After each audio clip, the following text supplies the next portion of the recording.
This is the commentary for my world record in Spyro 120%, set November 20th, 2024, only a week and a half since my previous record, and in this video we're going to be talking about the strats, time saves, mentality, and room for improvement that I might have as I continue to push this category to see what exactly is humanly possible in this game. So without further ado, I just want to say thanks for watching.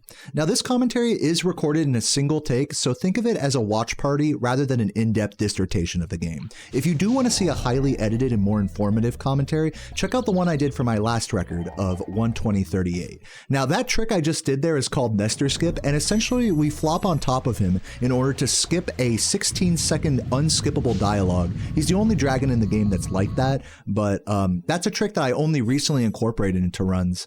And I'm pretty proud to say I'm actually quite consistent with it now. If it does take me a few resets, you know, give or take, it's definitely a pain in the butt, but, you know, for something so precise, we take it for what it's worth. Now, let me tell you guys a little bit about what this category is and what exactly I'm doing here. This run is called 120%, and the goal of the run is to collect all the gems, dragons, and eggs from the thieves, starting from a new file without cheat codes. So what that means is there's a secret level after getting 100%, so that means that this run is called 120% after we complete that level, Gnasty's loot. That also involves skipping the credits after the final boss, and we're going to talk more about that once we get there. That's always a scary moment of the run and is also a very precise trick, just like Nestor Skip. But for now, we're just cruising through Sunny Flight, vibing out. Basically, this level is really nothing that special. There's 5 flight levels in the game, and there's nothing really much to them. You can optimize your flying and try to dive bomb because Spyro does fly lower and faster as you get closer to the lava, below the height cap, basically. Spyro can only fly so high in these levels, so the lower you are, the faster you go. But I'm going to skip an animation here by crashing into the ending of the level area, like the collision there below the box, and that actually skips a 4-second animation right there. But now we're going to get into the run proper, and this is where I'm just going to kind of take a chill pill, take a step back, and appreciate this gem burglar right here who happens to have more health than Gnasty Nork himself, taking 3 flames. It's pretty funny because most enemies in this game only take 1 hit in order to be killed, but that gem burglar is just buff for just no reason at all. He's just a true god, a gamer god, if you will.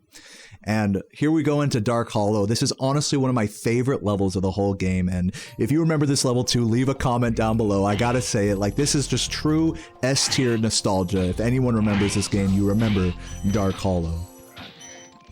So cleaning up the enemies here, we're going to be doing a cool thing called a wall glide here, where if you look right here, I jump and glide against the wall, but I don't lose height like you normally would on a glide because you're pressed up against an upward angle of the wall, which basically keeps your height up, like similarly to right there as well. Now in this level, there's also going to be an out of bounds after this dragon, and you can see here as I'm rescuing dragons, I'm just pressing X on my input display to skip past them. Nestor, again, is the only dragon that doesn't work that way. So here we do a clever jump to get out of bounds. That's actually more precise than it looks. It looks like you can just run around all over the place up there, but you really can't. There's certain polygons that Spyro can or can't stand on, and there's also polygons that roll Spyro off the side of the sort of mountain area there, so yeah, not exactly the easiest out of bounds, but we get it, and we go fast enough to catch the cycle of this fat guy right here. Beautifully dying, you know, before turning around. You can see he just was about to turn around there. You have to play this level really fast in order to actually catch that. And since I'm talking about enemy cycles, I figure I'll mention any enemy that moves in this game and enemies that have AI. Their AI is entirely dependent on your camera as you approach them. It's not RNG, but it's rather camera dependent. But unfortunately, even without RNG, there is still kind of a luck factor to it where you have to approach enemies the exact same way every time in order to, you know, actually have the same cycles every time. So you'll see, I'll be sure to point out spots in this run where I get suboptimal cycles from basically from having suboptimal movement, essentially. But here we go into the second level of the run, Stone Hill. This one's one of the bigger ones, and here we're going to see a little bit more movement optimization over the hills. There's a technique called skitter jumping that I'll talk about here in a sec, but before I do, Let's appreciate this cool fountain jump out of bounds here. You can barely land on this polygon here and then do that roll jump to get out of, not out of bounds, but to the upper area early. And that forward roll is actually meant to be like a slide off mechanic, like I was talking about earlier in Dark Hollow. And see how Spyro kind of skitters up the hill here? He kind of does like a janky kind of shake as he goes up some of these inclines. You'll see me kind of mixing jumping and charging, as well as just holding square and X to get that skitter jump, it's called. Also, we're triggering the thief early here, so that way we'll be able to collect him later for a ½ second of time save. But yeah, all of that type of jumping right there is the optimal way to go up hills in this game, because if you just hold square to go up them, and there's the first mistake right there, by the way. If you just hold square to go up hills, Spyro is going to slow down as he pushes against the upward incline. Conversely, Spyro moves faster as he goes down a hill, so you'll see me trying to stay grounded at that spot right there before the shepherd. So definitely pay attention to the movement over hills in this run, because it can definitely save or lose you multiple seconds throughout a level. Now there I'm flaming, oh, hold on, before I get too ahead of myself, check out this thief kill. We fly high so that way the thief doesn't see us. Really nice animation skip by flame charge jumping on him, flaming, charging, then jumping. And as we bonk on him, it skips the animation, really cool. But yeah, what I was gonna say a moment ago was, we flame and then charge into certain things in this game. You'll see me do it on this next box right here. And normally when you flame something, the gem's supposed to pop into the air, not home in. But there, I'm able to make gems home in from flames. I'll do it again here. By charging into the gem's spawn point before it has a chance to pop into the air. And so you have to learn the spawn point for each box, each enemy type in this game, and it's a real art to try to maximize the distance you get from flame charging in this game. So you'll see me referencing that technique a lot as we go through this run. But yeah, guys, I just want to kind of, for a moment, before we get too deep into the mechanics and everything, also cool little rub against the wall there. You can see I'm already getting ahead of myself with all of this kind of commentating and talk about everything that's happening. But I want to take a step back and just say, this run has been something that I've been grinding for like, what, 11 years now? And to finally be improving the record again after about a 1.5 year hiatus from this category, you know, working on any %, doing other stuff, incorporating Nestor Skip, and still improving strats to this day. I'll be sure to mention there's levels where I could actually improve some of my strats a little bit, albeit at the cost of a lot of risk. It just feels really good to, in the span of just over a week, to improve my record twice. It's something that I'm really proud of, and more so than anything, I'm really thankful I have you guys here watching, not just the commentary after the fact, but those of you guys hanging out in the live stream. You can see, you know, in the chat down below, people just, you know, just talking their shit, you know, and just having fun. I do kind of, you know, make fun of people and joke around with my chat, you know, as we go through the run, but it's all meant to be lighthearted. It's nothing too, like, personal or crazy. It's just, it's a really good time for me, speedrunning and streaming this game, and I don't think I would have gone this far in this category if I didn't really enjoy the combination of those hobbies together. So with that said, I just want to say thank you for watching from the bottom of my heart, and especially if you're in the live stream chat, follow the Twitch, or you can just catch me live on YouTube. I'm usually live around 1 p.m. Eastern every day, but enough shilling. Let's talk a little bit more about this level here, Town Square. Before I do want to point out the splits that I have. Sometimes it's kind of confusing because I'm comparing against two sets of splits here. You'll see the columns show world record, plus or minus, and average, and basically what that means is that I'm comparing against my previous record at the time, 120.38. By the way, this jump right here, so tight, getting the fucking, oh my god, the animation skip there, that is such clean movement, very satisfying. But yeah, my splits show me comparing against world record right there, and I sense world record is good. You know, obviously, world record's a strong run, so I like having a not as strong set of splits to compare against as well. And so what I do is I actually use live splits, automatic split averaging, you know, functionality, so that every run I finish is actually going to change what my average run time is going to be. So right now, the average runtime you can see is at the bottom is a 1:22.28 versus my world record of 1:20.38. So almost 2 minutes faster, or slower rather, is the average. And yeah, but regardless of all that, I just wanted to explain that in case people didn't really understand what was going on there. It's mostly there to help me, I don't know, just to help keep me going on runs that aren't world recordable, basically, and to, you know, it kind of gets into a whole conversation about like, is a run worth continuing if it's not world record pace? But before I get into that deepness, I want to talk a little bit about this level. We did a really cool wall glide to get out of bounds and enter Toasty from behind, since we don't enter a vortex in order to unlock this level in Artisans, which, by the way, that's how you do it in this game. You have to go through a vortex in one of the levels. Since we didn't do that here, we have to enter Toasty from behind, but it ends up being better routing that way anyways, so we're saving time with that. Now, you see how I'm flaming all these dogs here? Well, actually, there's a better way to do these dogs, which involves getting them to jump at you and then flaming them out of the air. I try to do that here, but I kind of miss him and fuck it up, so I have to clean it up here awkwardly, losing a couple seconds. I'm gonna go for this that same strat again on the first dog of the fight after this dragon, so let's see if I get that. But yeah, as you can imagine, hitting the early kills of these dogs, let's see if I get it here. Yeah, so you see how the gem homed in from that dog there with only one flame? That's obviously faster than doing 2 flames and grabbing it out of the air with no home in. So the more dogs you can do that on, the faster you can generally take this level. And since I only did it on 1 here, there's definitely room for a couple seconds of improvement on this split, no doubt about it. Not including the mistake, which is another few seconds of time loss. But regardless, we're only keeping it about a second behind record here, as you can tell by the splits.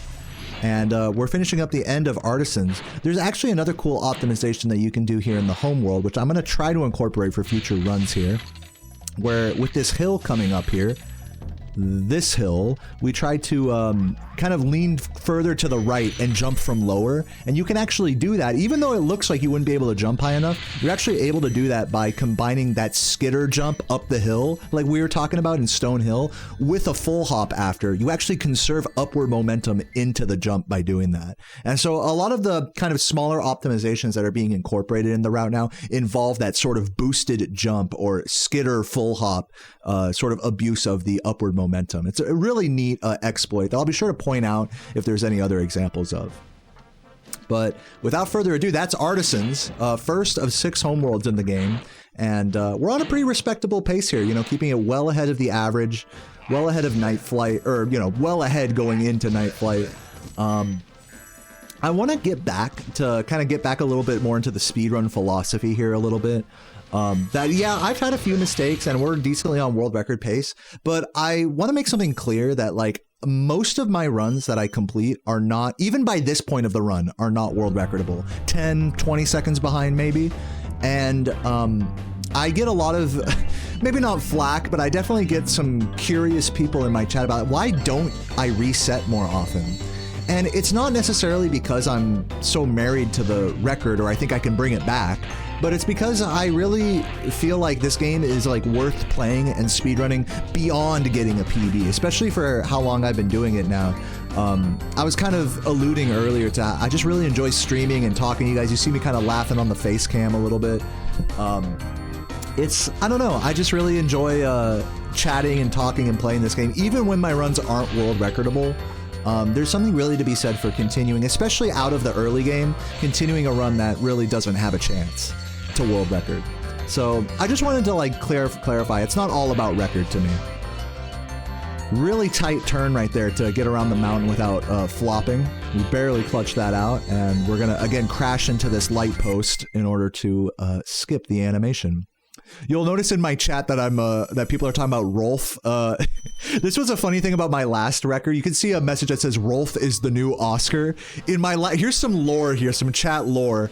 In my last run, someone named Oscar in the YouTube, of course it's always YouTube chat, right? Someone named Oscar was like, dude, you should reset this. And then that ended up getting my last record, 1:20:38. Now in this run, Rolf in Artisans, if you were looking at the chat earlier, he said, oh, you missed a green, which he was just completely wrong about. He was just dead wrong, which of course I made fun of both of these guys as it happened. It's like, you know what, just keep it to yourself next time, but hey, it's all good. I can't blame people for thinking I missed a gem or wanting me to reset. Like, I'm like a world record speedrunner, right? So it's like, I'm kind of asking for that kind of response a lot, but if there's one tip I can give you guys is, when you're watching closely and you think I've missed something, don't say anything, all right? Because you're probably gonna get made fun of. But like I said, it's all lighthearted. It's not meant to be It's not like a hard okay, no, my rules are no telling me I missed a gem, no politics. I'm really kind of like a no rules kind of guy in my stream and my chat. As long as you're not being hateful or like racist or crazy or something, you know, you can pretty much say everything you want. I want my stream to be like an open forum where people can say their piece, even if it does like kind of irk me, or I'm like, you know, hey, shut the fuck up or whatever. Like, I just like being able to have that candid interaction with you guys. I don't like having my stream be like an echo chamber of like just, you know, my ideology and that's it, you know. A lot of live streams actually tend to be like that. And, you know, to each their own. But yeah, you see I jump around this dragon here, Maximos, and the reason I do that is because Spyro actually takes less time to walk to a spot before the dragon explodes if you do that. So certain dragons, you'll see me take an extra moment to walk around them or jump around them or roll around them. You'll see me use that weird L1, R1 roll. Also, that's an intentional bonk on that fan chest right there. So that way I can have the correct spacing for the flame charge, again, making the gem home in. You know, you do have to flame those chests 3 times, and so you have plenty of time during the cooldown to take that bonk for spacing purposes. Now coming up here is a really cool triple spring chest. Barely flaming as I flop against the last one. You'll see me do that sort of flop as a recovery later in the run in Blowhard. And now check this out. This is a bit of a heartbreaker here. I don't even know how I got like just fucked off the edge of that. But I think that's the first time I've ever like only gotten 1 gem from that, but not the other. It's a very rare sort of mess up there. You can see me kind of laughing in the webcam as I do that. Yeah, even in the chat, they're like, wow, this fucking shit. But yeah, very easy to lose time on that. That's where the majority of the time loss on the split's gonna be. We're gonna see at the end of this level. But, you know, that's like, for being such a glaring mistake, it really speaks to like, all right, just keep it strong, keep it moving, you know, and you see that sort of approach like a lot from me in this game. I think it's part of why I have the times I do, is because like you really can't let mistakes like that phase you. And sometimes when they pile on a lot, it's hard not to let mistakes snowball. And you know, when it rains, it pours, right? You gotta let it just rain 1 raindrop. You know, it's so much harder. There's really something to be said for like when it rains, not letting it pour. Like that takes another level of willpower that, again, I think it's just an interesting part of watching these runs live. Even when it's not world record, seeing the willpower that's required to mentally cope with mistakes or being like way behind record, but still trying your best. There's something to be said about the, you know, the indomitable human spirit about that sort of approach. So anyway, here's Clifftown, and in this level, I actually fucked up this level in my previous record, but in this one it goes a lot smoother, so I get to actually show off the alternative route that I do here, instead of having to recover it and lose a bunch of time. But here we're basically going around these walls, doing another quick wall glide to get around this spot, and always making sure to flame the mamas and the cauldrons at the same time, so that way we don't miss any. Very easy to miss gems from the cauldrons. Now we're gonna do a little sequence break where we get up onto the roof, and check this out, barely making this jump to the other roof, flaming this, and then barely making this jump to the ravine. This basically skips the 3-4 seconds of gliding that you would have to do from the very top of Clifftown to get over to this area. So really cool route, cool time save, but it does make for some awkward movement a little bit later, which I'll point out. But for now, you can see these birds are going exactly the way I want them to go in order to continue my route through these gems. This is another example of having very precise camera approaches in order to manipulate the birds in your favor. Again, it doesn't always go that way, and really, as a human single segment speedrunner, it really does feel kind of, you got to get a little lucky sometimes with that. But the truth is, it's not RNG, it's just all in your approach. Jumping up here, trying to hit the flame charge jump on that thief. Ideally, as you can imagine, we would like not to bonk on those thieves, but even if we get the flame charge jump and bonk, that still skips the animation. Fading back to get onto this little roof right here. Really clutch, like little camera-less movement. And now we're finally ascending the actual pueblos of this level, and this movement is kind of awkward, a lot of zigzagging, having to go around to hit the cauldron like I was saying earlier. Flame charging these, it's very easy to miss those those gems from the chests in that section. You'll see me do it more often than I don't. So very nice movement overall to keep the pace up. You can imagine how it's very easy to miss those gems as well if you get unlucky. One element that is RNG is what direction those gems go when they pop out of their, you know, cauldron or enemy or whatever. So that's gem RNG. Gems can land in a small radius around the point that they pop out of. So I got kind of unlucky gem RNG on them, but I still ended up cleaning it up nice. Getting that cool jump down, pressing against the wall to finish up the level. Here was another blunder in my previous record.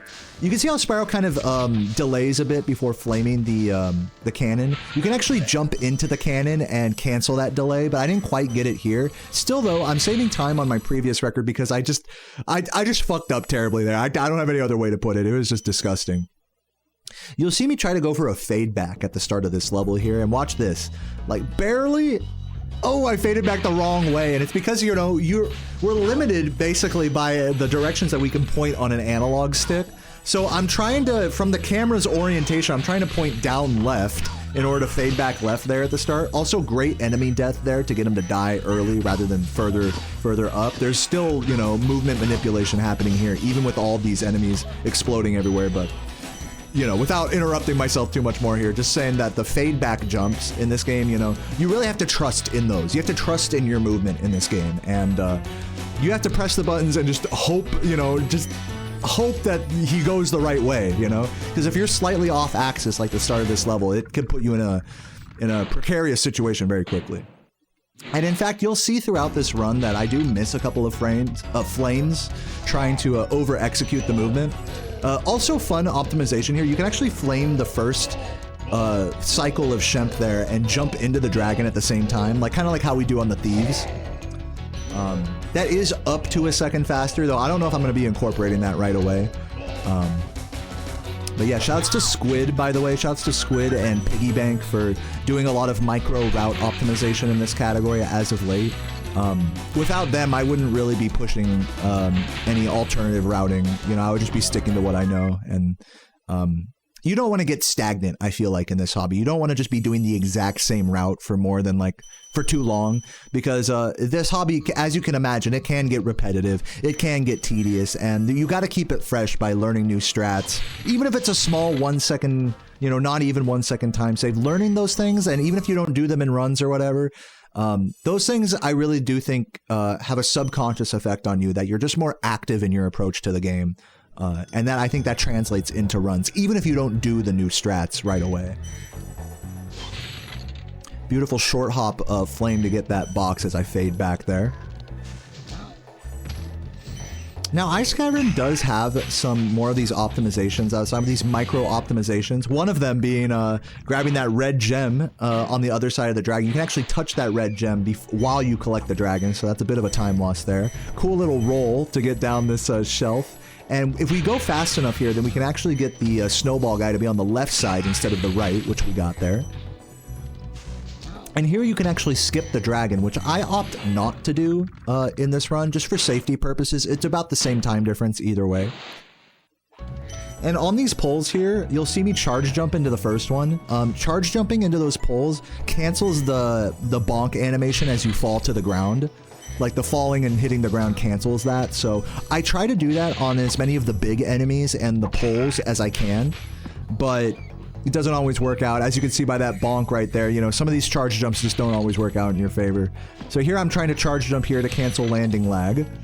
And while I do kind of screw it up here a little bit. So I do get the jump charges, but he actually, because I did them so well, the guy died way earlier than I was ready for. Now here you can actually sideswipe the poles in order to make the gems fall without a bonk. That went very nice. But now in this next section here, there's another optimization. You could do one of those skitter boosted jumps to get up this, which I tried but failed. But luckily the recovery wasn't too bad. You see me kind of lamenting about it on the camera there. So yeah, losing a few seconds here, I think is what I said. I'm like, get the box, you know, I'm like, fucking, you see me laughing about, you know, the mistakes piling up. It's like, even with just little stuff like that, it can really have a palpable effect on your mentality and your approach in this game. You know, 2 or 3, like, 1 second time losses, and, you know, you could be on a whole different wavelength mentally. So yeah, so with this route of Ice Cavern, we actually go all the way to the end, and now we're backtracking through the level back to the key chest near the start. There actually for many years used to be a death abuse route that would you know, collect a bunch of gems and then die and then get the key chest and then end the level by the vortex. But this route is slightly faster because of little optimizations like that, getting up the wall and kind of jumping around these. Like the room for optimization with this route is just a little bit higher. Again, we're talking like seconds at the most. You can do little charge jumps to get up those stairs there. You got to be careful with that red. That, as you can imagine, some of these gems are easy to miss if you like aren't paying attention or you don't like really tailor your movement around gems like that. Again, another annoying bonk. But yeah, grabbing that key chest, like I said, and finishing up the level. Losing about 5 seconds compared to Record, but Record did play that level very strongly, so I'm not too torn up about it. Just more time saved for later. A lot of people have been asking me, am I going to go for the 119 in this game? And I want to. You know, I really do want to. The thing is I can't say that I'm going for that until I'm on the cusp of it, really.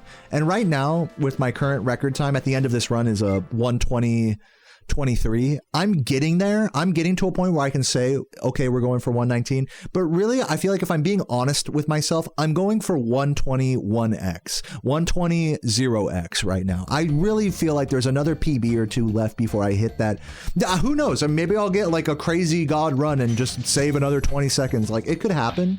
But I think if I'm really being honest with myself and with you guys, I think I'm still going for low 120 right now, but hopefully, this is my hope, is by the time we reach that point, and hopefully it doesn't take too long, then, you know, the time saves and the mistakes and all of that on a future PB will be enough to make me feel confident in saying, like, yeah, I'm going for 119 now. But it's just, I'm just a stone's throw away from it. I'm not quite there yet where I feel comfortable saying that I'm going for 119. So anyways, we're getting into Alpine Ridge now. This level was a little sloppy in Record, and I actually pointed that out on the webcam, is what I was talking about here.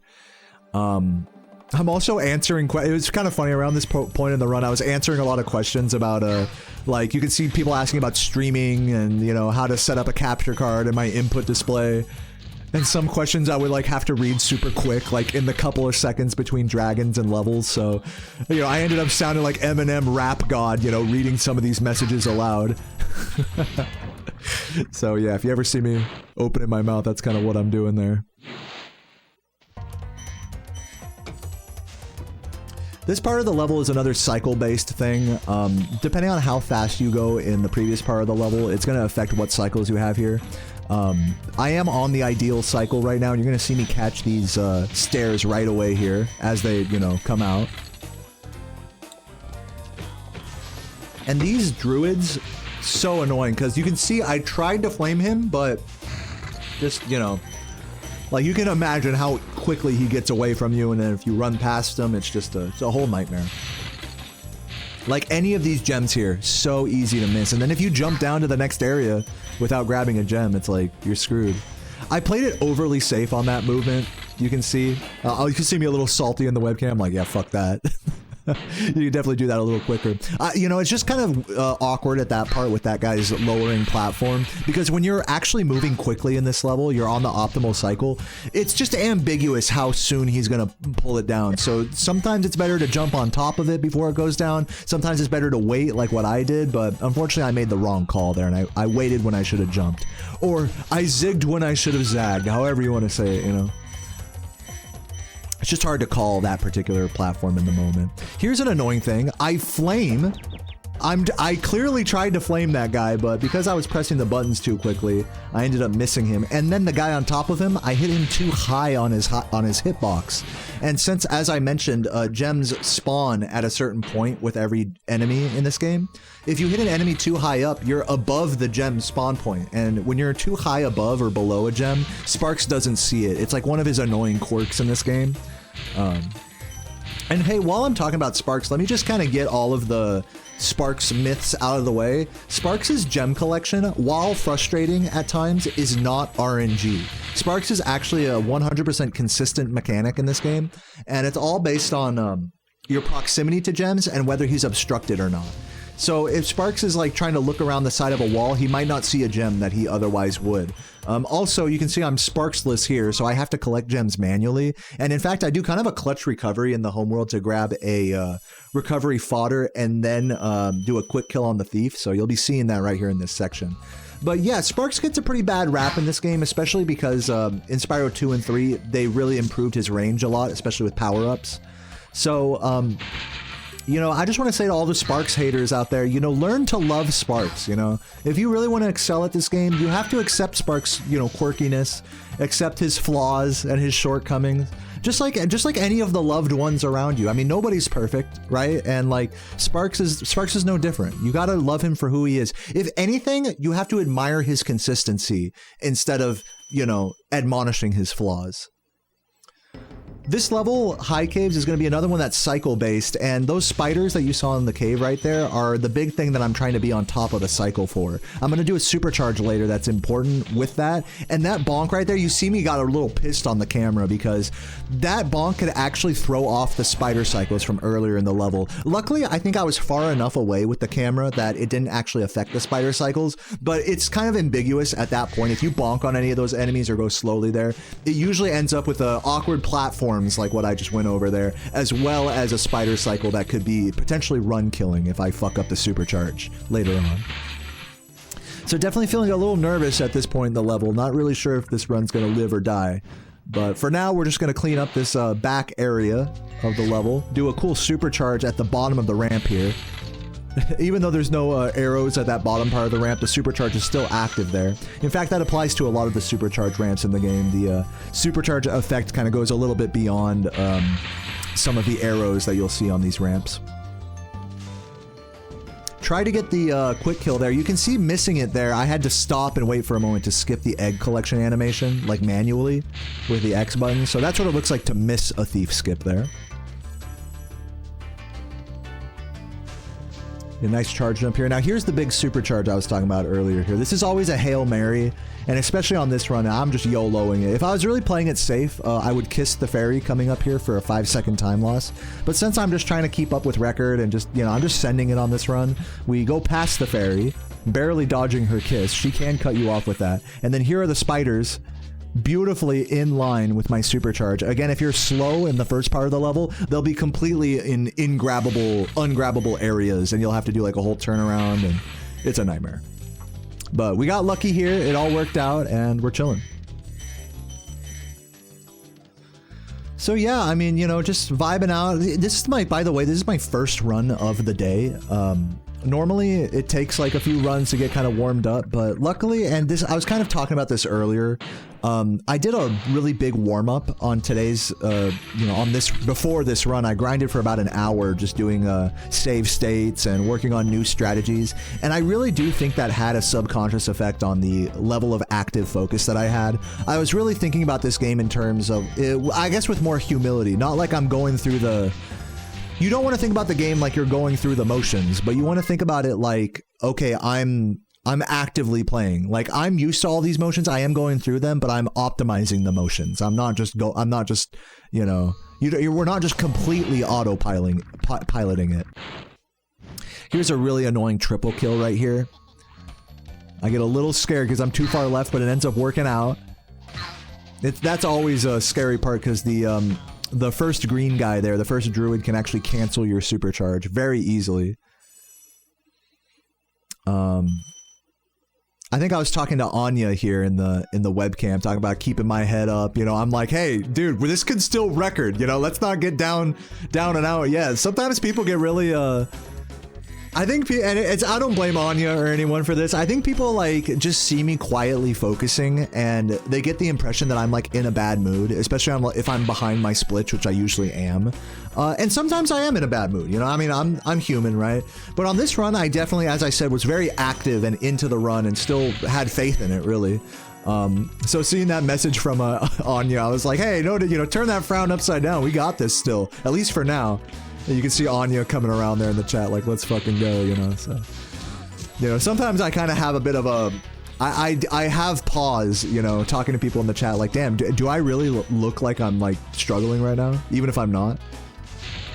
I bounced off that wizard right there using a trick. It's basically called Wizard Proxy, and proxies, in simple terms, mean that I get stuck inside of an enemy's hitbox, and so as a failsafe, the game ejects me out of them at high speed.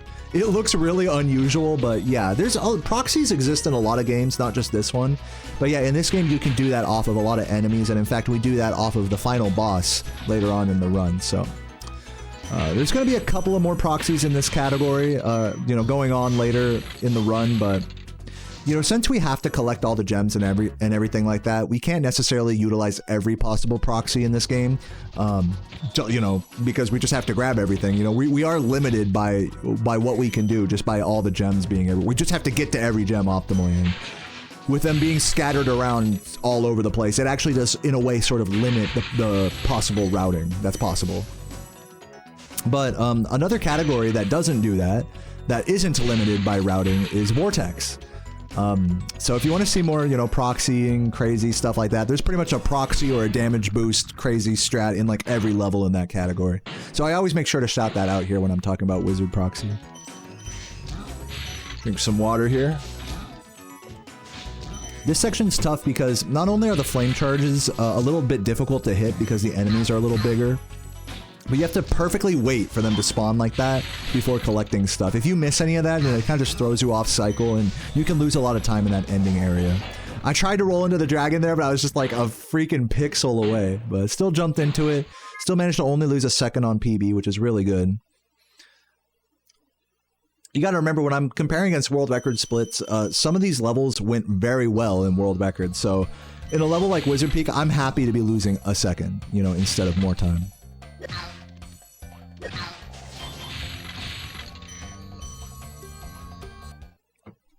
Yeah, S-Blank mentioning in the chat that, like, you know, knowing when those enemies are going to spawn is like a huge thing. It's like you got that sixth sense, like Spyro just knows, you know. That's kind of one of the cool, like, I think oddly satisfying things about a speedrun is, like, you know what's going to happen before it happens. Even when things go wrong, an experienced speedrunner is going to know what's going to happen even when it goes wrong. We're going to have multiple, like, you know, alternative strategies and recoveries already mapped out in our head. But even with that, even with, you know, 10, 11 years of experience in my case, there are still, like, situations that can throw me for a loop. And every run, you might think every run just feels the same, you know, with that context, but it really doesn't. Every run presents different challenges, different recovery situations, different everything. So I gotta say, like, this hobby, after all this time, it's really not boring. It stays interesting, and you can just see how locked in I am on the camera here, just even on this simple flight level, again, crashing into this last collectible here. You can just see just the lock in and the active focus required, and I think that's what really got me the world record on this run, was just having such a good presence of mind.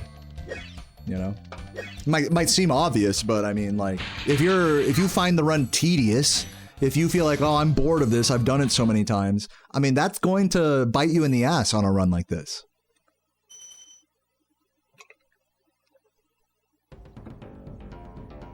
Getting a little sore throat here. Chugging that ice water. You know, I've been drinking a very salty margarita, you know, right after the run, so, you know, I'm cooling down my throat a little. I'm trying not to make myself go hoarse here. Cleaning up these cycles here, you know, the movement could be a little cleaner here, and you're going to see the implication of that in this area. You can actually catch this platform as it's rising. You see me kind of flaming at it out of frustration, but it's okay because we can still catch that descending platform cycle for like a second or two of time loss. But yeah, there's a little room for improvement there. These platforms are also scary. You know, very easy to slip off of those, you know, or if you miss a flame, you're basically dead.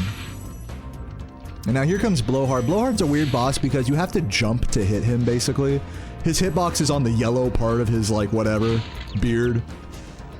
I joked around, it's like his esophagus, like it is in the previous commentary. You can do a slight optimization there where you flame before landing on the platform. Shoutouts to Laura for that. But yeah, we're still solidly on a low 39 pace. I've gotten as good as 38, 49 Magic Crafters in the past, so I think if we're talking like what's optimally like humanly possible for me, I think I could potentially be another, oh, I don't know, 10 to 20 seconds ahead here. The fuck it, I'll just say 20. I could be on a really, like on a god run, I could be 20 seconds ahead of this. Now, reality might be a different story, but just that alone, you know, 20 seconds. And when you see how this next homeworld is going to go, it's a bit of a heartbreaker, especially this first split. I hit the beautiful movement here to collect all this, but then I kind of over-execute at this spot, turning too hard into the chicken for some reason. Missing the cycles there, costing me about 3 seconds. Also, I have to recover sparks because even though there was a butterfly there he was going for, he didn't quite eat it all the way, so it took away his green sparks before he could turn blue. And now going into Terrace, where we have more of those electric pad cycles that we have to hit, so we'll see how it goes. Yeah, I'm kind of coping there on the camera, like, it's only a few seconds, we got this. Yeah, we'll see how much you got this, bitch. I see a question in the chat from the run that says, do I own any Spyro merch? And I do. I actually have a cool little Spyro crochet that the previous world record holder, Saboom, gave to me back in 2018 before I ever had a world record in this game.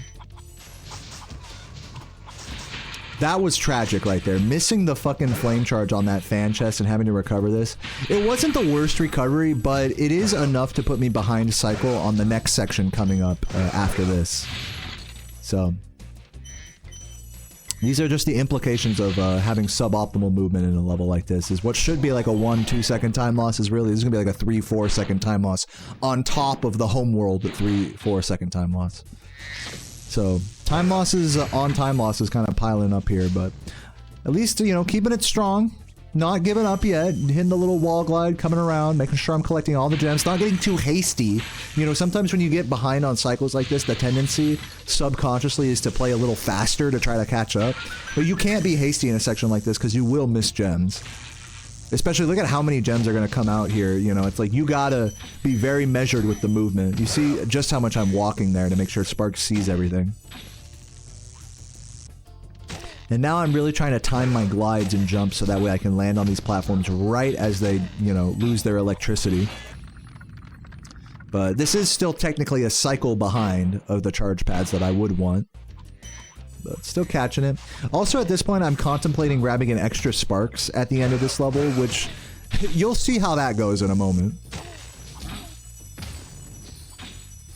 Anyways, take a little, speaking of margarita, I'm gonna take a little sip of my marg here. And chase it.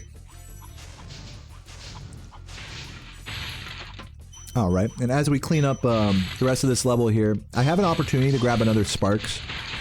But I should have grabbed these red gems to the right first. Kind of a blunder on my part. It just didn't end up working out in a way that didn't lose me another 2 seconds or so, so... Really, in truth, I didn't need that sparks. I'm gonna be taking a damage abuse here, and if I was blue sparks, I would still be green after this damage abuse, so that was a completely unnecessary sparks that I grabbed there. On runs like this, you have to really weigh out the necessity of that, because playing it safe has a greater implication, you know, when you're on a good run. And it could be in either direction in terms of helping your run or hindering it, and in this case, playing it overly safe hindered my run. It's just how it goes. You know, you might think playing it safe is usually a smart idea, but not always. Here comes the, what I would call the hardest flight level. Here we do an entire first half of the level following this like little river, ravine, collecting all the boats and stuff, and trying to, you know, cut the corners as much as possible, even though the boats kind of make it awkward. But by having relatively good movement in this section, we're going to see in the second half of the level the plane cycles, allowing us to do a really interesting flop turnaround strat. 14 seconds behind on the splits, not good. But anyways, I'm on cycle with the planes here, kill these two, flop here to turn around, and what this does is this allows me to collect all this stuff without having to go all the way into that tunnel, saving some time. And then we just gotta finish up the last of these guys here. Again, crashing into the wall as we finish the last collectible. Really cool strategy, but it is very cycle dependent, so you need to have a lot of confidence in getting that exact same movement through the whole first half of the level to guarantee the plane cycles on the second half. But yeah, 14 seconds behind at this point, and just little spoilers, Misty Bog and Treetops, they go okay, but I'm not really saving a lot of time in those levels, so this is really like the worst point of the run so far.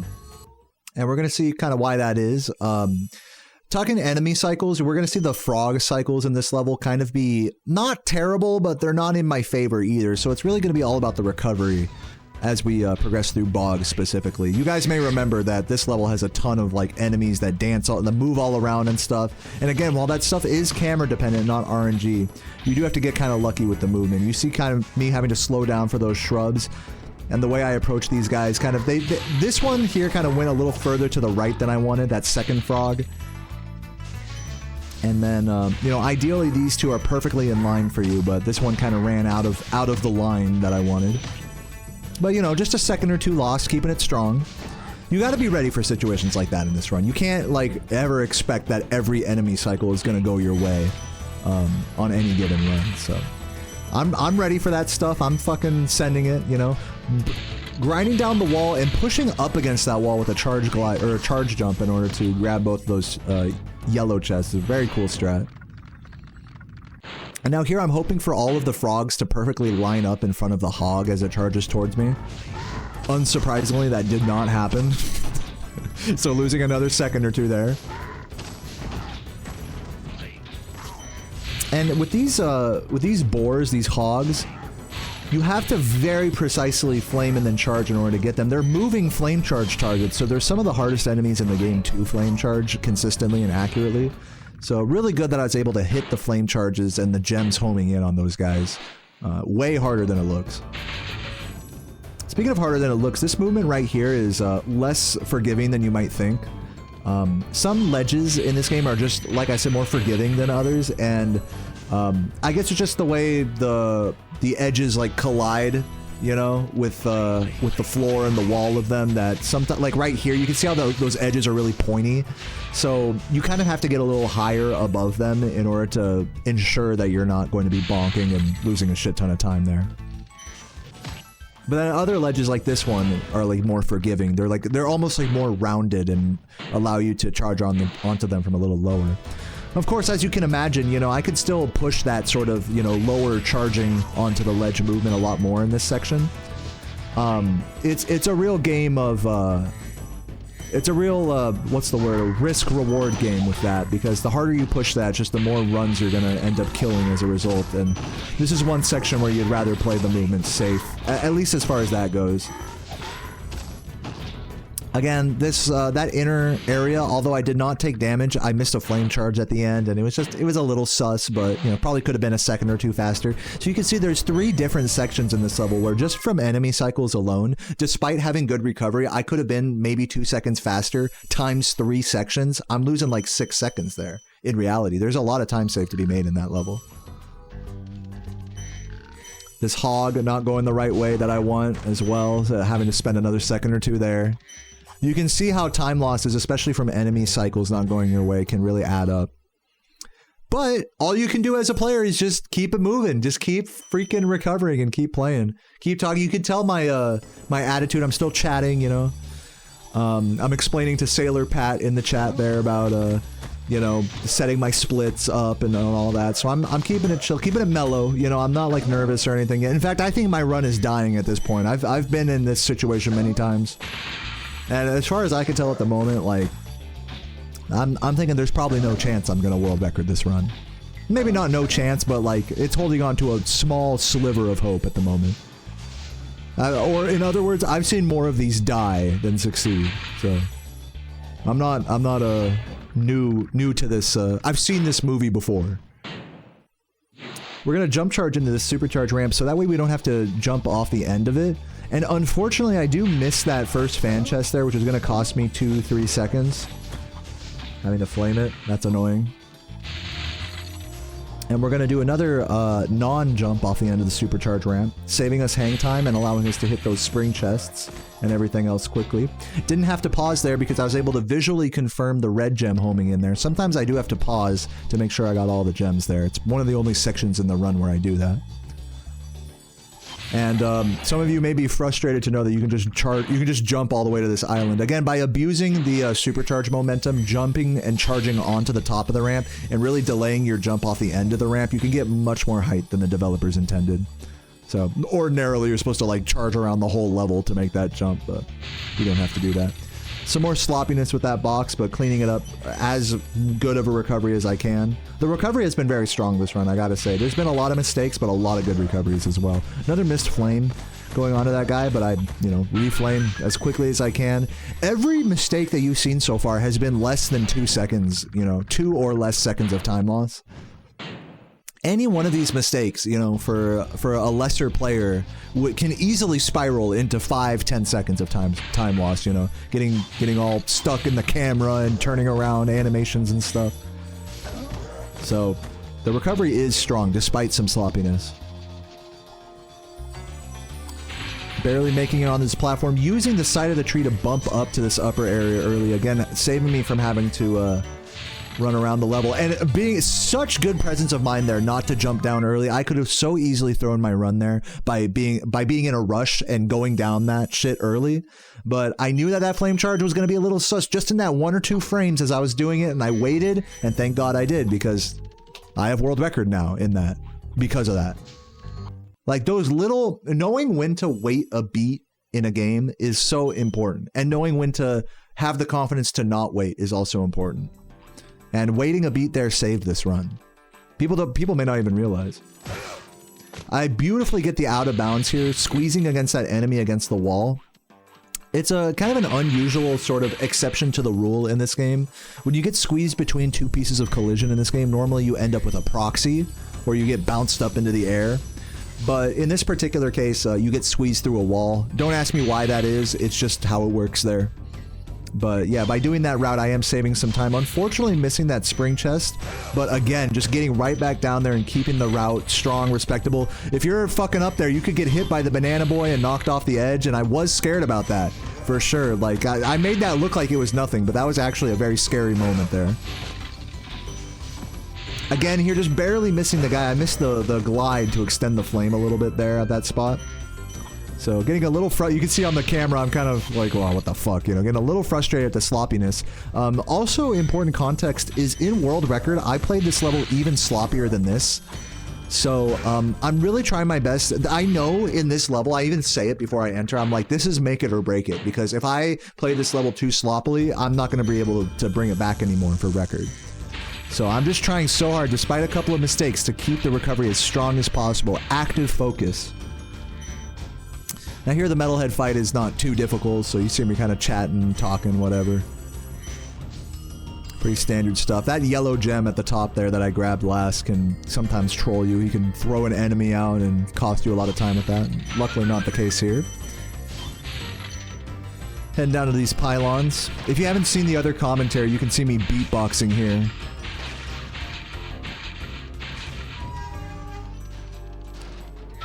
So you're gonna have to watch that video to see that. That's just part of the high production value editing that I have on my, real commentaries where I'm really trying. Nice little charge glides here. It's actually really hard to reach that ledge casually without using charge gliding. I keep talking about charge gliding. If you charge before a glide, it helps you get more distance and speed with a glide. So it's a lot more effective than just jumping and pressing X. You see me do that on essentially every glide in this game. Hitting the flame charge on him. Again, another cycle-dependent spot. If we grab these gems quickly and hustle up these awkward stairs, we can just barely catch the electric pad cycles coming up here. And I gotta say, at this point in the run, I'm feeling some relief. I'm starting to feel, I don't want to say like nerves. It's not like nerves, but it's like I'm starting to feel like the first hint of pressure. The first hint of, oh, okay, this could be a good run. This could be a record maybe still. Like, I'm still in this. And when you're this far into the run, mid 53 Beastmakers, and you're still in it, You know, I'm talking, I'm like, okay, we're still in this, you know, that's kind of like my attitude.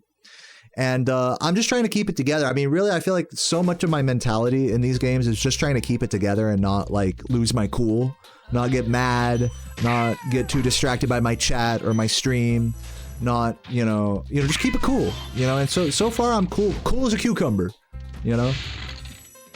But we're gonna see if Haunted Towers has anything to say about that. This, all of these levels from this point to the end of the run present opportunities for me to completely kill the pace. And you're gonna see actually a really funny example of me thinking I killed the run when I didn't here in Haunted Towers. Take another sip of my water here. Cheers.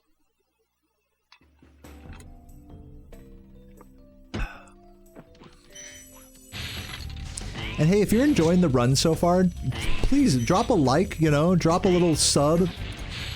Even leave a comment if you've been watching me for a while. When did you start watching me? How'd you find out about me? Feel free to share your history with this stream or this grind. I know a lot of you guys have been here for different amounts of time. Some of you brand new, so if you're new here, especially leave a comment. I'll drop you a heart down below.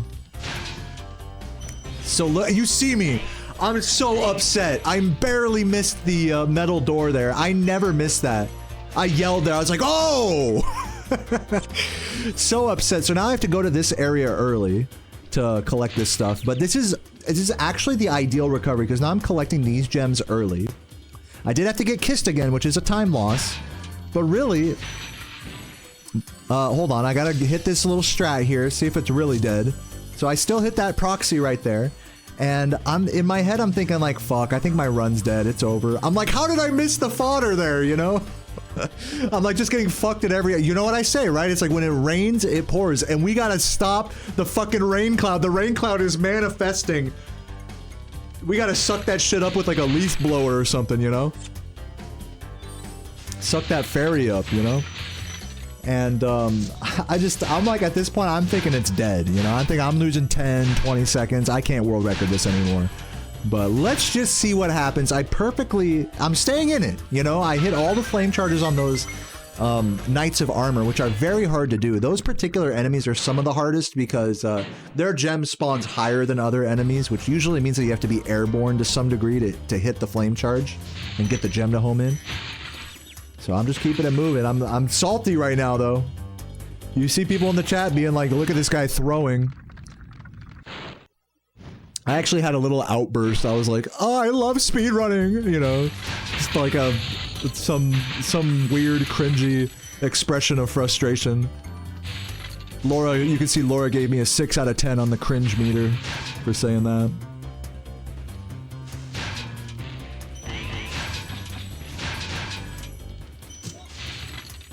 But yeah, turning around, I am hitting every flame charge. I am doing all the rest of the moving very nice. Really, the only thing I've fucked up in this level so far is missing that door. But I am gonna have to grab a recovery sparks here, which is fine, because now we don't have to go, you know, this is perfectly en route now that I don't have to go to the right there. Normally I would. Shoutouts to Can Burke for destroying 6 beers there in the chat. What a legend.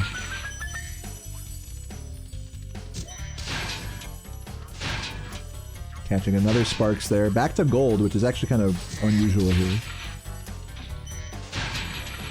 Hitting all these flame charges, perfectly weighting the gems so sparks can grab them. And look at this. I'm thinking I'm losing 10, 20 seconds here. 3 seconds. I'm like, what? I'm like smiling. I'm like, are you serious? Are you serious right now? Laura's laughing. I even felt so full of myself here that I stupidly went for this wall glide. Which could have been a time save. Damn it!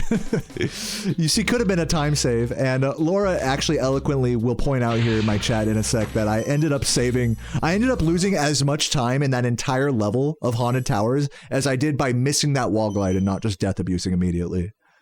Just a funny, fun fact. But even with that homeworld time loss, I end up putting down one of the best dark passages I've ever done. And this is where the run really, I think, becomes special. Because up to this point, it's been a strong run, staying a little behind record, still has a chance. and I just fucking I don't know what, I just went sicko mode. It actually reminds me a lot, if you've watched my previous record, it reminds me a lot of how I went in Jock on my previous record, 12038. I talk a lot about just like, I don't know, just being in the, you know, the flow state, zen, however you want to say it, just moving, optimizing, actively playing. Little bonk there, but that's like nothing. Chilling, I'm not like stressed, I'm not like, you know, trying to play or anything. It's just I'm in that perfect gamer zone where I'm just pushing the movement and just keeping it going. And there's definitely a lot of sections coming up here, like especially in this part where it's very easy to lose time, you know, missing a flame charge on one of these dogs, missing one of these spring chests, getting hit by this guy. It's very easy to get hit by these two guys. It's a very specific hit on them in order to do that, but still keeping my sparks gold, collecting everything. This is about as optimally as you can do this part. It's just so easy to get hit by enemies here, guys. These two guys, you know, very specific movement in order to avoid triggering them early with my camera. Hitting the double here. And then perfectly moving around these gems with gold sparks. Again, usually we don't have gold sparks there, so we have to be a little bit more careful with these gems. Waiting here, perfectly jump charging out of that. I'm not trying to like say, and this is similar to like my Jock in the last record, I'm not trying to say this is the best Dark Hollow ever done, but there's definitely a clear difference, I think, in just execution and approach and consistency. And I am getting lucky with gems like that. Just the confidence, it's really just the confidence is notably stronger starting in this level. And I think that's a big reason of how, of why it's so much, just the tone is going to begin to shift here into something more, like I said, special. More special run. I was unsure if I missed that blue, so I kind of looked over with the camera, but we were good. It didn't end up costing me really any time. I could potentially hit that that turtle without baiting out his shot, but in my opinion, it's not really worth it, because if you take damage there, that's going to have implications on the homeworld movement that I would rather not fuck with. I almost jumped off the edge there. You can tell I'm maybe moving a little too quick for my own good.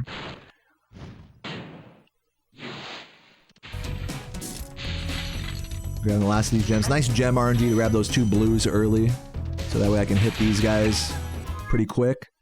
And then, yeah, saving 8 seconds in that level on record. Really nice. And it's at this point that, like, I think I start to feel my second wave, my second, like, just little tide pool wave of, like, okay, it's getting kind of real now. Like, hold up.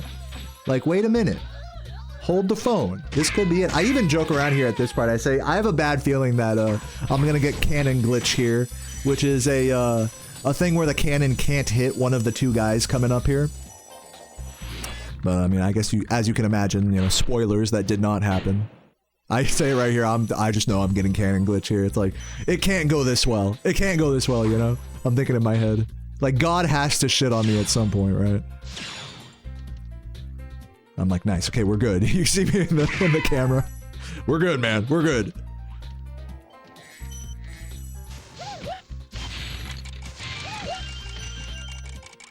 Nice little jump charge to build some momentum getting up that. Keeping a nice sparks level here. Being gold sparks into that damage abuse puts us at blue sparks for the next level, Lofty Castle, which is ideal, considering that there are more damage abuses there that we need to do. And we are coming up, this is the first, or I should say the last flight level of the run. This one again is a more chill one, so I'll take advantage of this time to take one more sip of beer and talk about where I'm at mentally so far in this run. So one more quick sip of the beer, and I say cheers to you guys. If you've been watching the run all the way up to this point, thanks for watching along. Cheers to you.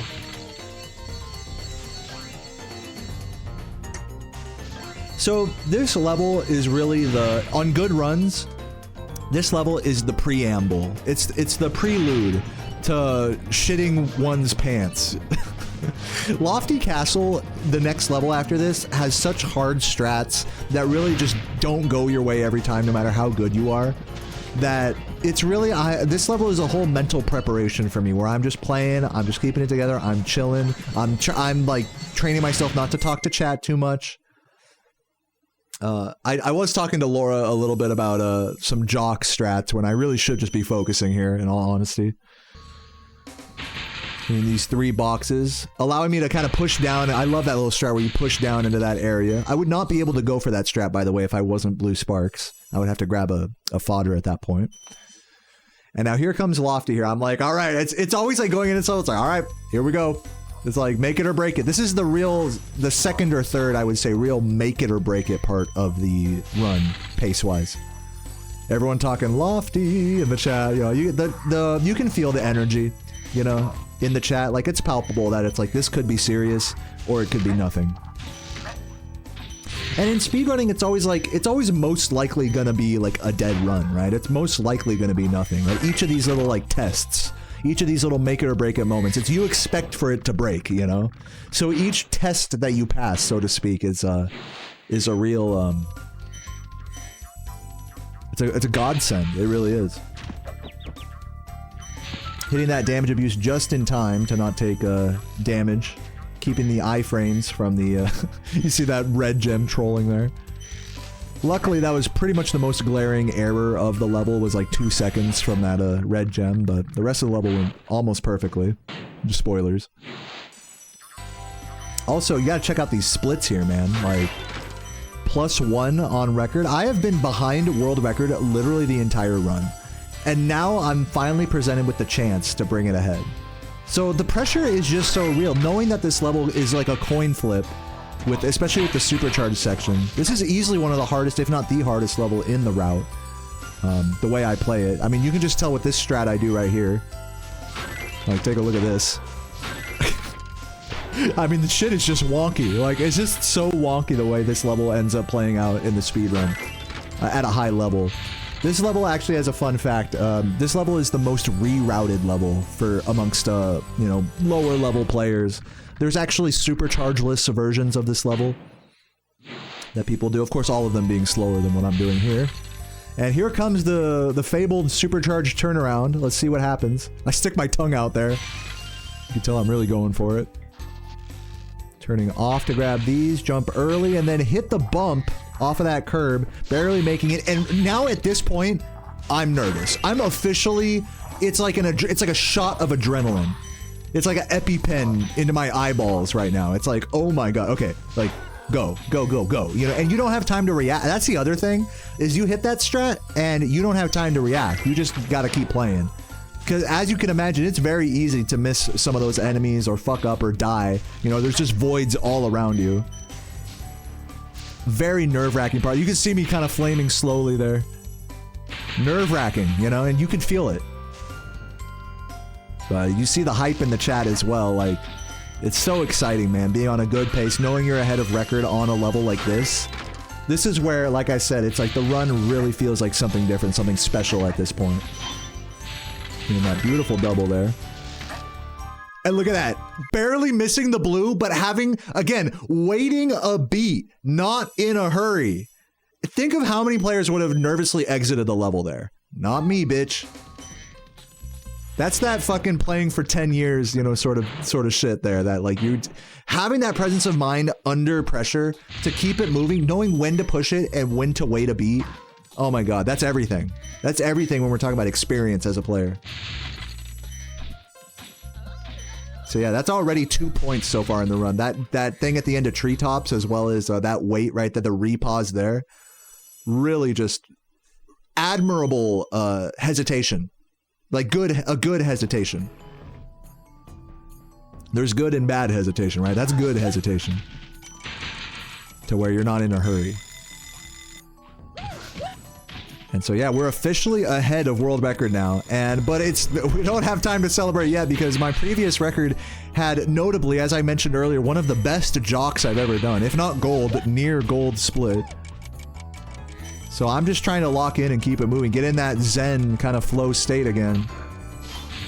I mean, you can just see on the camera, I've just been locked in, like stone-faced the whole run, really. Excuse me, occasionally, you know, that beer is coming up and talking. I'm sorry if that grossed anyone out. But yeah, I mean, you just see it's like stone face, you know? Looking into the eyes of Medusa. That's what it feels like. Yeah, it's a kid's game, you know?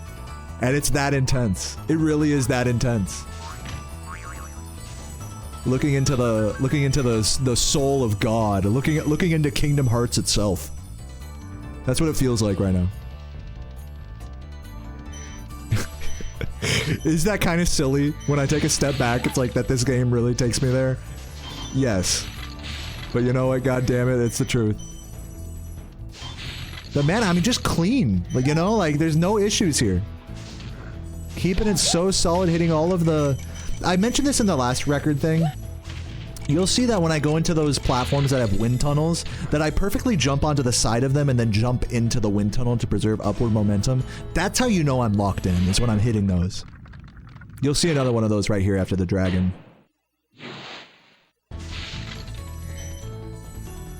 People are pointing right here.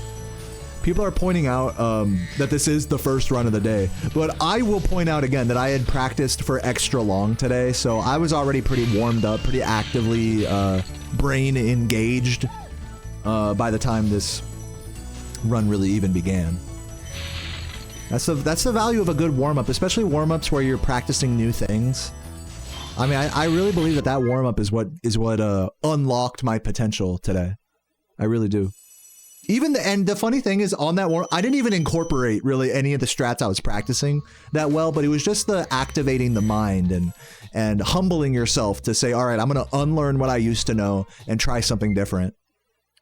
Like, that goes a really long way subconsciously, I think, for one's approach to a run they've done a million times.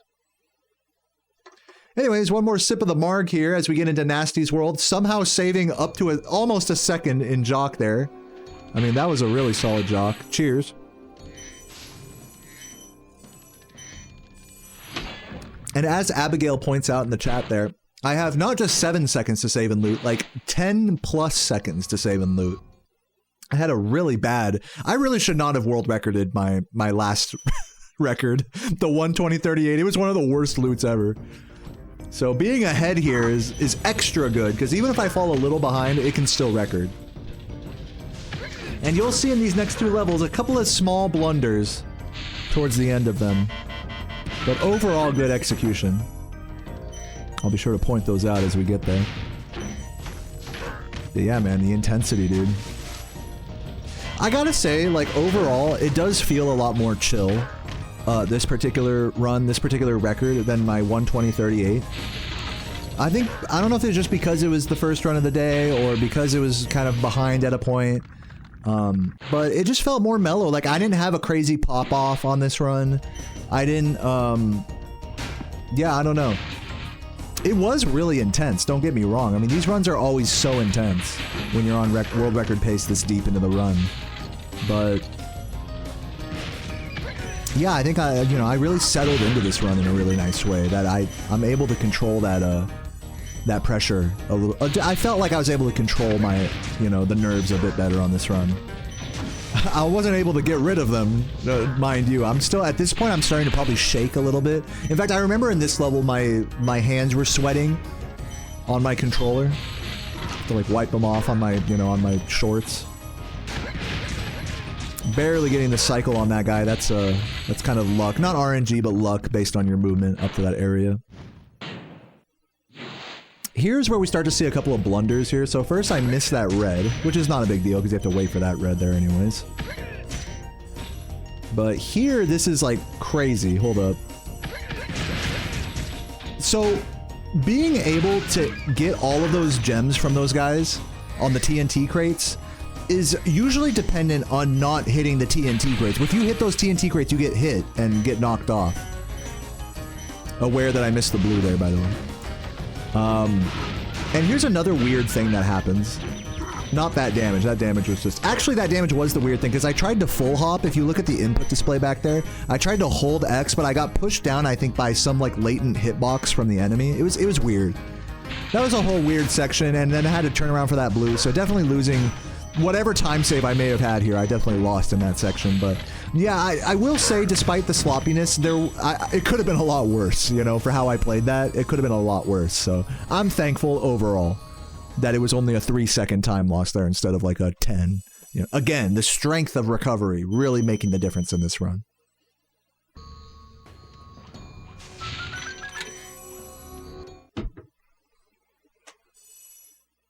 Yeah, Ash pointing out, very solid cove overall. Whew. Man, I mean, now I'm starting to feel as a viewer, I'm starting to feel the nerves a little bit watching this back. Can you guys feel that? Like, I got to imagine that you guys can feel that too, right? Just watching this run back, like, any wrong move and it's over, you know? And I don't know when I'm gonna get another run like this. The nerves are, it's just, it's insane. Even though like I said, I'm doing a good job keeping them in check. Like, I have to keep such a straight face here, you know? But I am sweating, I am shaking, my heart rate is going. But I just have to try to stay zen. Each level that progresses, it just gets more intense, that feeling. Which is why, by the way, I love that.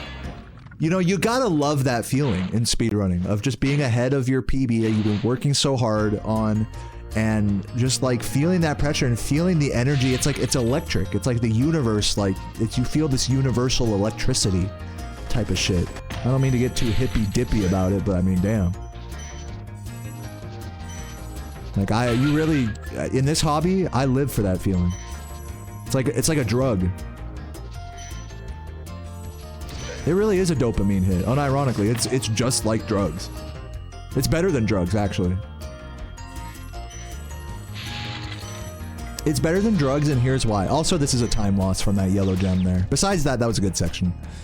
The feeling of, like, the intensity of doing something you've never done before, like, for the first time, those nerves, that pressure, and the adrenaline from all that, it's a dopamine rush.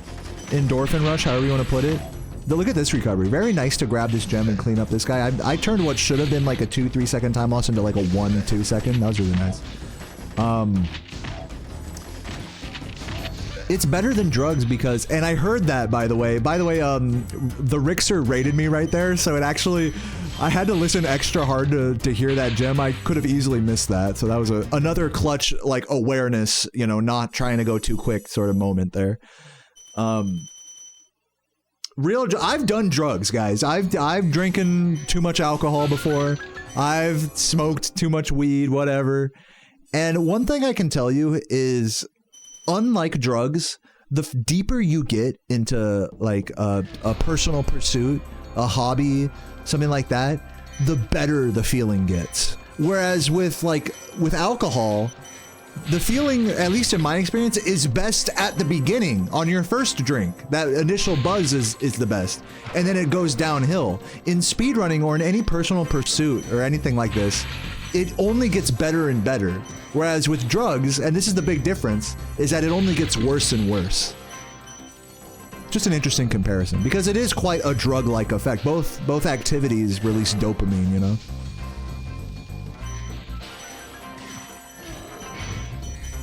So yeah, guys, don't do drugs. Just speedrun instead. Get world record speedruns instead. Or more generally, do something that you're proud of instead. It will feel better. Trust me.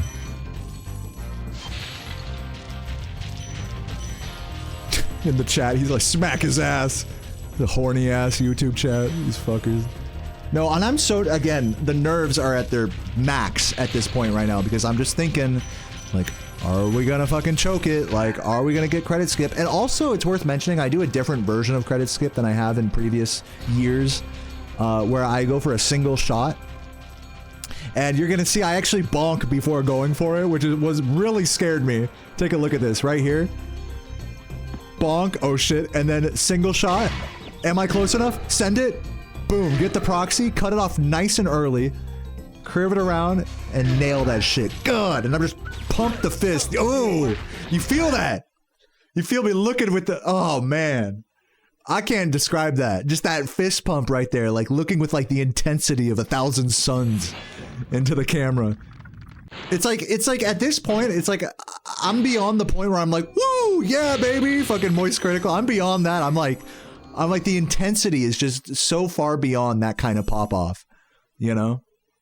Especially when there's still run left to go. And again, this level has 10 seconds of time save. It is all but confirmed, even if I have a bad loot at this point. But I didn't want to have an okay loot. I wanted a good loot. So let's see if I nail that. Let's see if I'm still in the zone.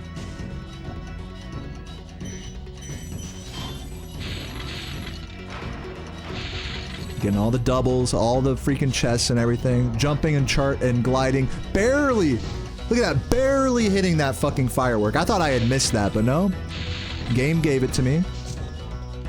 Tricking that guy off to the left so that way we can save a second on this area. Also kind of a reroute. This whole level has been rerouted over the last few months.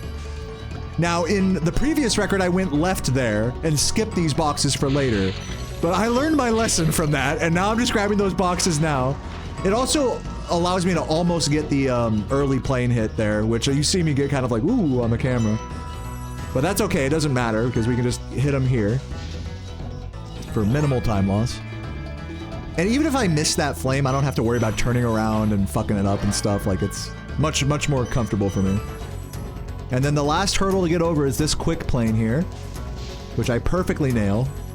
You can see me lifting up in my chair to raise Spyro up into the air. I wonder if real pilots do that. You know, if they ever, when they need to pull the plane up, that they like sit up in their chair as they do it. Like their body is an extension of the aircraft. And then the last weird strat here is the 2-vol, where we swoop down here and preserve momentum from that dive bomb. So that way when we charge here into the wall, we can swoop back up with all that momentum. Noticing that missed yellow. That yellow is always a troll with that strat. Speaking of trolling yellows, normally that spot's a little cleaner, but it's fine. That's about as good of a loot as I could hope for up to this point. Now it's just a question of collect every gem in here. And yes, I have lost world records to missing a gem in this room. So we are still locked in right to the end. And if you really want to be safe, you can pause and check, but I was like, fuck it, let's just send it. Get in there. 1/20/23. And I'm just like, woo, yeah, man, let's go. I'm not screaming my freaking heart out or anything. Ah! I'm not losing it. I'm dancing. Bless a little move right there. Oh, give me some water. Give me a beer. Give me a margarita. Stat. Call a doctor. I show off, actually, in just a moment. I show off how shaky my hand is on the camera. But yeah, that was Spyro 120% in 1/20/23. Improving my previous record by 15 seconds, which is a huge improvement, by the way, for where this category has gone. Like, we are gonna keep going, everybody. I think we have another, dare I say, we have another 10, 15 seconds at least to squeak out of this run. At least, if not way more than that. And maybe one day I'll even go for the, you know, 119. But like I said earlier, we're not 119 pilled yet. But we are absolutely fucking re-energized with this run. Look how shaky I am. Imagine holding a controller with hands that shaky and doing the end of that run. Yeah. So, yeah, I mean, anybody with the grandma shakes, you know, grandma shaky hands, you know, leave a like. No, this was actually such a fun run, and I hope you enjoyed this more relaxed, single-take commentary, kind of watch party. Hopefully I didn't get too ahead of myself with any of the explanations and stuff. It wasn't too much of a stressful listen. But if you made it all the way to the end, I want to say thank you, thank you, thank you for being a part of this journey with me, new or old. I'm going to keep going, so make sure you follow, subscribe, whatever, down below, and we're going to keep sending this. I got a few more days, at least for now. As of the time of recording this, I got a few more days of grinding before, you know, going off to the family's place for the holidays and stuff. So cheers to a great world record and to an awesome fucking grind and an amazing, amazing community keeping me going the whole time. Thank you for being here, and thanks for joining me on this excellent, amazing journey that it just really feels like it's just getting started. So in honor of that, I say cheers, thank you for watching, and have an excellent day. Thank you for checking out the most recent world record in Spyro 120%. Peace.